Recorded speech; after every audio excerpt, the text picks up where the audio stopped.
Sabe quem escreveu uma biografia do Glauber Rocha? É político. Vou te dar uma chance. Quem? Eu não li essa aí, não. José Roberto Arruda, ex-governador e hoje candidato. José Roberto Arruda. E agora candidato a retornar aqui ao GDF. Nossa. Tu acredita nisso? O Arruda, né? Eu conheci ele em Brasília. Conheceu? Conheci. É Brasília, né, cara? A gente acaba, no âmbito do governo, a gente acaba conhecendo muita gente, né? Pois é. Era ministra do Bolsonaro. Aí vou aproveitar o gancho. Aí vocês conheceram o Daniel Vorcaro.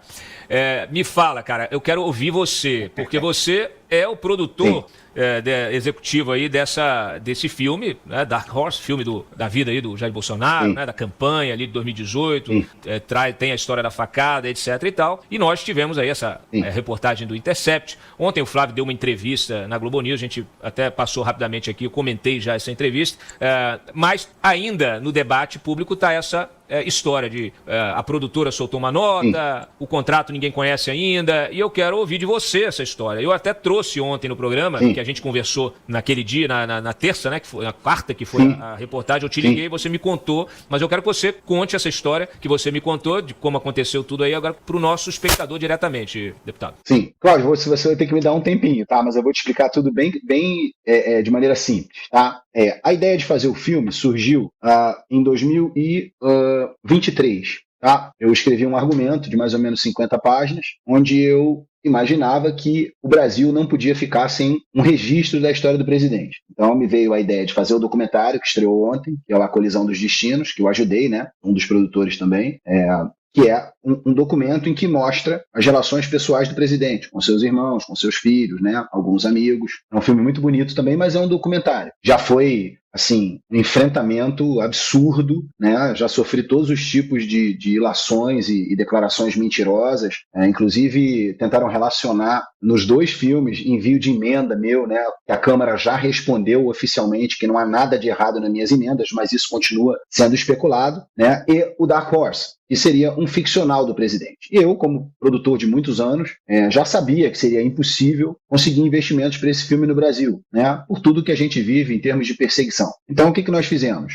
Nós entramos em contato com um amigo americano, que é o Michael Davis, que é o dono da produtora, a parte americana da produtora, aqui no Brasil é a Carina, todo mundo já sabe, a vida da menina está de cabeça para baixo, com todo tipo de maldade, especulações. Uma pessoa que tem anos e anos e anos de produção cultural no estado de São Paulo, uma menina muito séria.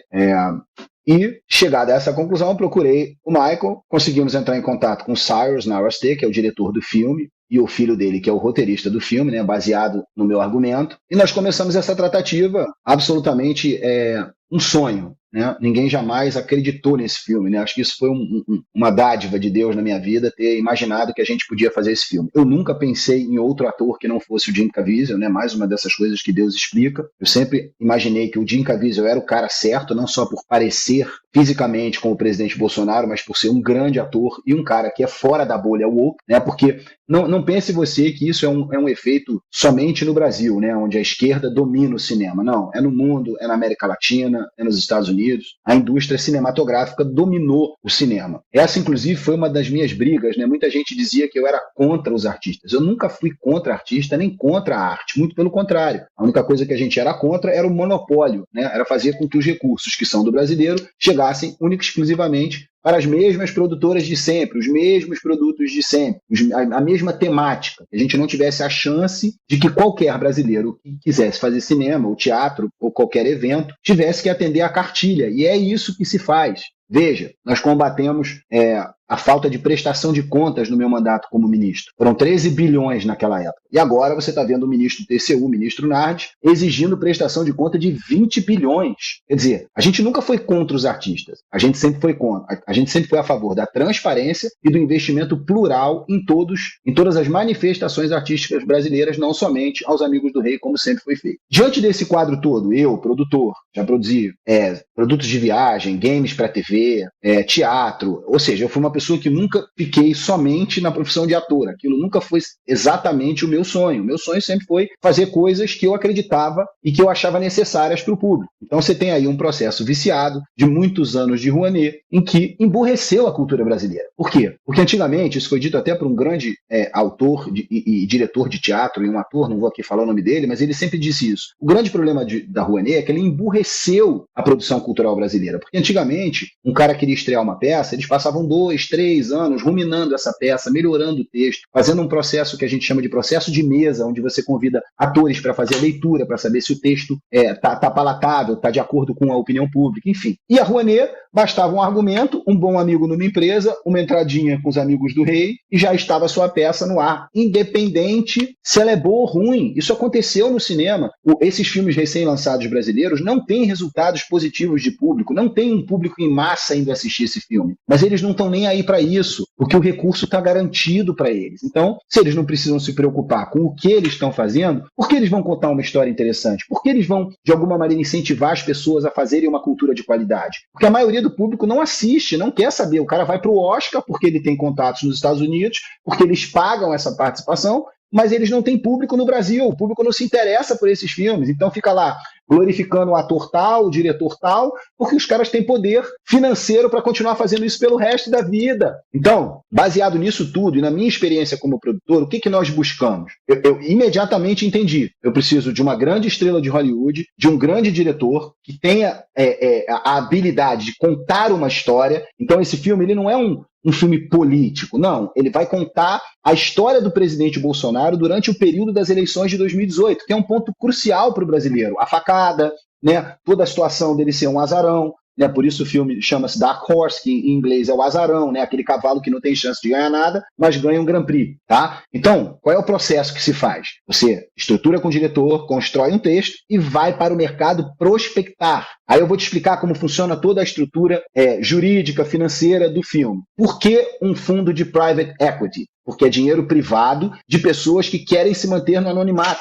Isso não significa que tem nada de ilegal nisso. São pessoas que sabem, conhecem o que está acontecendo no Brasil. Você vê que tem gente presa porque doou R$500 para alguém alugar um ônibus. Tem uma senhora que está presa porque pichou uma estátua com batom. Você acha que os brasileiros hoje não têm medo do sistema judiciário do Brasil? Quem não tem é porque está vivendo em Nárnia, porque existe essa pressão. Então, veja, nós fizemos o projeto, chegamos a um roteiro final, conversamos com o ator, ele adorou a ideia de interpretar o Jair Bolsonaro, ele ficou empolgadíssimo com a oportunidade de fazer Jair Bolsonaro, que, na minha opinião, quando vocês puderem assistir o filme, é a melhor interpretação do Jim Caviezel na vida dele, dito inclusive por ele ficou apaixonado pelo personagem. O filme está pronto, está no processo de colorização final, sonorização final, a trilha sonora é independente, é original para o filme. Então, veja, a busca para se usar um fundo nos Estados Unidos não é um filme produzido. O filme foi rodado no Brasil, mas a produção é uma produção internacional. Quando você fala, o filme gastou não sei quantos milhões. Nos Estados Unidos, um filme que custou entre 12 e 14 milhões de dólares, que é o que custou o nosso filme, é considerado um filme de baixo orçamento. É considerado um filme de baixo orçamento dos Estados Unidos. É um filme que tem Jim Caviezel, a maior estrela conservadora do cinema mundial, o cara que interpretou Jesus Cristo na Paixão de Cristo. Então, o fundo ele é feito para proteger os investidores. Ele é um private equity. E a única função do fundo... Segura só um pouquinho, Mário. Segura a questão do fundo aí. Deixa eu aproveitar que você está falando do orçamento, daquilo que foi gasto, e é importante que você dizer que já está feito. O filme, a gente está aqui na finalização, porque hoje já saiu matéria dizendo que o Jim Caviezel já vai sair do filme e não sei o que. O filme já foi... Existe isso. Existe isso. Só se ele apagar a imagem dele do filme. O cara está apaixonado pelo filme. Ele está tão apaixonado pelo filme que ele soltou nas redes sociais dele a data de estreia do filme que a gente nem acertou ainda, de tão ansioso que ele está para o filme ser lançado. É bom para desfazer esse fake news. Mas essa questão do orçamento, ontem, por exemplo, ela foi muito explorada aqui em Brasília. Em Brasília, não, aqui no Brasil, que você está fora, né? Aqui no Brasil, ela foi muito explorada justamente porque foi comparado esse orçamento com o orçamento de outras obras cinematográficas, inclusive ganhadoras do Oscar, né? O filme de vocês aparece com um orçamento superior a de muitas produções vencedoras do Oscar aí nos últimos anos. Então, eu queria rapidamente rapidamente, antes de você prosseguir sobre o fundo, que você explicasse, esclarecesse esse ponto sobre o custo comparado com outros filmes aí que ganharam o Oscar. Sim, Cláudio, olha só, veja. É caro? Não é caro? O que é um filme caro? Qual é a média de um gasto? E é isso. Às vezes um filme premiado, sei lá, eu me lembro da Bruxa de Blair, que não gastou nada, era um filme artesanal. Mas tem outros filmes agora mesmo. Era uma proposta. Que ganharam o Oscar, filmes bem produzidos também, com grandes atores e tal. Esse filme está muito mais caro do que o normal? Não, claro que não, Cláudio. Olha só, eu como produtor, a gente faz a seguinte conta, tá? Nós temos um filme de baixo orçamento, ou seja, um filme de até 14, 12 milhões de dólares, tá? O que você faz com isso como produtor? Você imagina, cara, eu vou contratar o melhor elenco que eu puder porque eu tenho uma puta história. E não é um filme, por exemplo, que vai usar efeitos especiais. Não é um filme que vai gastar milhões em IA, você tá entendendo? O filme é um filme simples, câmera e bons atores e uma boa história. E dentro do mercado americano, ele está dentro do padrão de filme de baixo orçamento. O filme ganhar o Oscar não tem nada a ver com quanto você gasta. Os caras gastaram não sei quantos milhões de dólares para fazer A Branca de Neve e foi um fracasso para Disney, porque a história era terrível. Era uma agenda woke enfiada numa história que a gente conhece desde que nasceu. Então veja, uma coisa não tem nada a ver com a outra. Desculpa, assim, com toda sinceridade, você não quer comparar o cachê do Jim Caviezel com o cachê dos atores dos filmes brasileiros. Desculpa, não estou dizendo que são ruins ou que são bons. Estou falando que o Jim Caviezel fez A Paixão de Cristo, um filme que faturou $500 milhão. Então, é uma questão de escolha. Nós escolhemos, primeiro, não é um filme brasileiro, é um filme americano. Então, a narrativa, a estética, tudo aquilo que tecnicamente está envolvido é completamente diferente do que aconteceu. É um filme todo feito com a equipe head, né, a equipe principal, são todos profissionais internacionais. E aí há uma coisa interessante que tem que ser dita também. É o seguinte, Dantas, havia um preconceito de alguns profissionais americanos de que se a gente teria a capacidade técnica de rodar aqui no Brasil. E desde o primeiro dia eu afirmei a eles que nós temos profissionais de alto nível no Brasil. E isso foi sensacional, porque no final, aquilo que era uma dúvida para esses caras que são gigantes em Hollywood, saíram daqui com a certeza que eles têm condição de rodar qualquer filme no Brasil, porque nós temos os melhores equipamentos e os melhores profissionais de cinema no Brasil. Então, ainda por cima, nós com esse filme mostramos para a maior indústria de cinema do mundo que aqui no Brasil nós temos material humano para rodar qualquer filme. Então, essa questão de orçamento é uma opção. Nós iniciamos o filme imaginando que produzir e distribuir ficaria na casa dos 24 milhões. Nós não conseguimos captar esse recurso, nós ainda não temos o recurso para a distribuição do filme. E nós conseguimos fazer o filme um pouco abaixo daquilo que a gente imaginava no início, justamente porque nós fizemos uma produção absolutamente enxuta e responsável. Aproveitando isso, quer dizer, você está dizendo que não tem ainda o dinheiro para a distribuição. Aí eu já entro logo na questão do Master. A reportagem no Intercept diz que o contrato que foi firmado, ele previa esse custo aí total, 24 milhões de dólares. Então, assim, vocês contavam com o Master para ser o único patrocinador?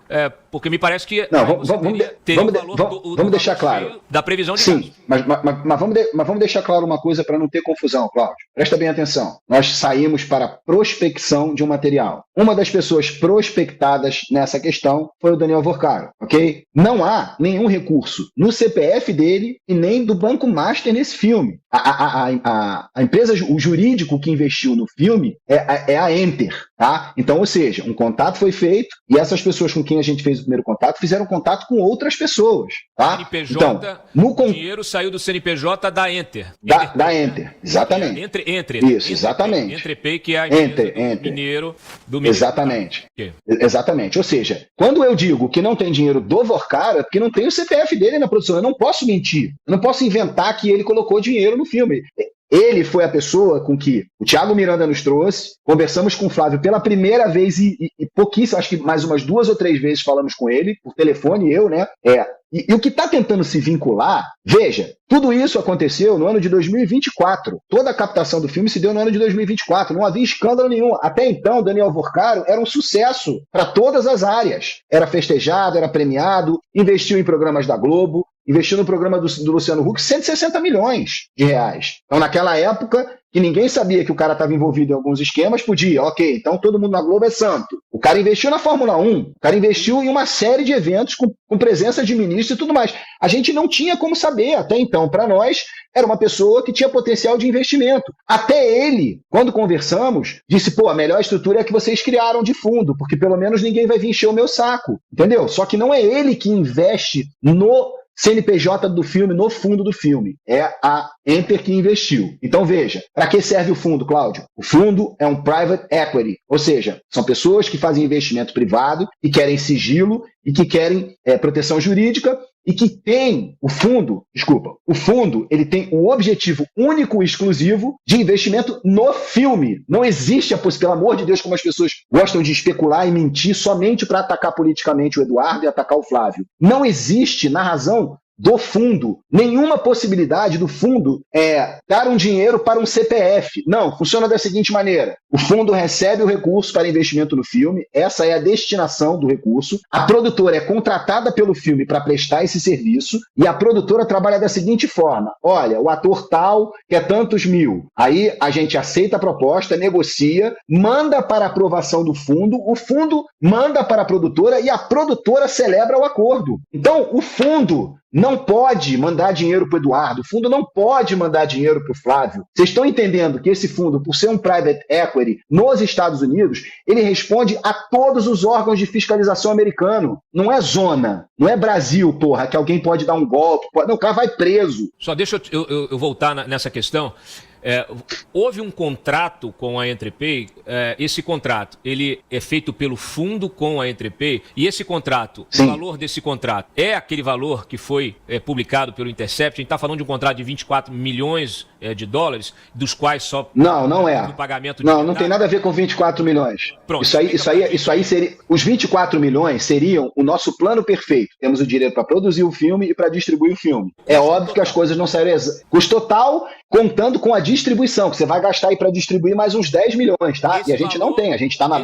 Esse valor constava da proposta que vocês apresentavam para os investidores, é isso? Exatamente. Esse é o valor, é o ideal. Se você vai fazer um negócio, você não vai falar para o cara aí embaixo, você vai mostrar o projeto como um todo. E o que acontece é que hoje são mais de 12 investidores, não é só a Enter, não é só essa empresa que investiu no filme. E é óbvio, por uma questão contratual, inclusive obrigatória com o fundo, de que a gente não pode revelar quem são as pessoas. Se o fundo existe para proteger a identidade do investidor, como posso eu, que sou produtor executivo, que estou na parte da produtora, como posso eu descumprir um contrato? Como que alguém pode sair e dizer... Por exemplo, Cláudio, quanto você ganha aí de salário? Desculpa. Quanto você ganha dos seus anunciantes? Quanto ganham os seus colegas de bancada? Qual é o seu salário? Isso não existe. Isso aí é um país que está de cabeça para baixo. O Flávio está muito bem nas pesquisas. A única coisa que o Flávio Bolsonaro tem no filme, junto com o Eduardo, são os direitos autorais quando o filme der lucro. Eles não receberam um centavo de absolutamente nada. Isso é uma falácia política. O que a Globo está fazendo é o que a Globo sempre fez. A Globo não quer um Bolsonaro de volta no governo. Deixa eu só te ajudar aqui a organizar porque é um tema complexo e a nossa audiência ela precisa entender de uma forma didática esse processo. Quando você vai, em benefício aqui da audiência, eu insisto um pouquinho nesse tema. Quando vocês vão nos investidores com a proposta de 24 milhões de dólares para produção e distribuição do filme, vocês apresentam essa proposta e isso, dentro da estrutura do fundo, vocês vendem cotas do filme, é isso? Quantas cotas foram negociadas? Agora sim, então perfeito. Quantas cotas foram negociadas com o Vorcaro ou com a Entrepay através do Vorcaro? Cara, as cotas elas foram específicas para o valor que as pessoas aportaram. Aí os percentuais são assim. O acordo ele investe tanto, porque veja, não é empréstimo, não é favor, não é troca de nada. O filme vai dar lucro. O cara, quando viu o projeto com quem estava, falou, pô, eu quero ganhar. Então, a gente paga primeiro o investidor e ele tem um percentual disso de acordo com o que ele investiu. É isso que eu posso falar. Mas eu vou estar quebrando o contrato. As cotas foram diretamente proporcionais ao dinheiro e à parte que eles compraram. E a fala do Flávio para ele não tem nada demais. A gente estava no meio da execução, produzindo o filme, rodando o filme em São Paulo, e ele atrasou 2 parcelas. Flávio falou, irmão, olha só, eu sou carioca. Flávio também é. Pro carioca, todo mundo é irmão. Brother, meu irmão. Isso é uma sacanagem. O que foi feito ali nada mais foi do que dizer para ele, nós precisamos que você honre o contrato. Porque, veja, ele era o contato da gente. Só pra gente botar, só pra gente virar a página disso. Quanto foi exatamente o contrato com a Entrepay através do Vorcaro? De quanto eram essas parcelas? Cara, a gente teve. Eu não posso ficar falando números. Eu não posso ficar te falando números, mas foram, se não me engano, 6 ou 7 parcelas. E a gente não concluiu o filme com isso. A gente precisou de mais pessoas para ajudar. Bom, eu acho que assim, quanto mais você puder falar, melhor, porque nesse momento esse tema é um tema... Mas isso que eu tô te falando. Eu sei, mas é o que eu tô falando para você. Isso está tudo dentro de contrato. Mas eu acho que nesse caso específico da Entrepay a coisa já tá pública, né? Então. Ô Dantas, eu acredito que no total foi entre 11 milhões. Eu acredito que no total foi coisa de 11 milhões. Em frações, né? Em prestações. Porque também foi uma aventura produzir assim. Porque geralmente se produz com o dinheiro todo na conta. E a gente não tinha como, porque a gente tinha um contrato. Milhões de Tudo dólares. dólar, não tem nada de real. Não tem nada de real. Bom, então, o filme é todo americano. Praticamente pagou o filme quase todo, né? Esse investimento. Quase todo. Perfeito. Quase todo. Veja, é um investimento com retorno e com percentual. E tudo isso é um investimento feito com retorno em 1 ano. Veja, o cara não fez nenhum favor, nem pediu nenhum favor. O cara fez um investimento com retorno de 1 ano. Perfeito. Júlia Luci. Deputado, obrigada pela sua presença aqui no programa. O senhor falou que neste momento não há dinheiro para fazer a distribuição do filme, certo? E agora, onde vocês pretendem ir buscar esse recurso? Visto que tem toda essa celeuma em torno dos relacionamentos do Vorcaro. Júlia, como eu te falei, eu previ isso desde que eu fui ministro da Cultura. Eu sabia que tudo isso ia acontecer. Por isso nós fizemos um filme nos Estados Unidos. Então, a ideia primordial é lançar o filme nos Estados Unidos, caso o Brasil haja como um regime de exceção, como a gente está vendo. Os caras estão querendo incriminar um cara que fez uma prospecção de filme no âmbito privado, conseguiu esse recurso porque o produto era muito bom e as pessoas quiseram participar, mas tinham medo. Por isso o filme é todo construído nos Estados Unidos com um fundo que protege, que dá sigilo, que dá confidencialidade. Então, agora é outra história. Por quê? Agora o filho nasceu, agora o filho tá bonito. Quem é que não quer estrear um filme com Jim Caviezel contando a história de Jair Bolsonaro no mundo? Eu espero que eles não façam a palhaçada de tentar censurar esse filme no Brasil, porque seria um absurdo. Por que não censuraram os filmes do Lula? Por que não tem censura em nenhum filme de esquerda? Por que eles tentam celebrar os últimos filmes lançados pelo Walter Salles, pelo fulano de tal? Quer dizer que a indústria, isso aí vai mostrar mais do que nunca que a indústria brasileira não tá interessada em produção cinematográfica, tá interessada em filmes ideológicos e políticos. A sua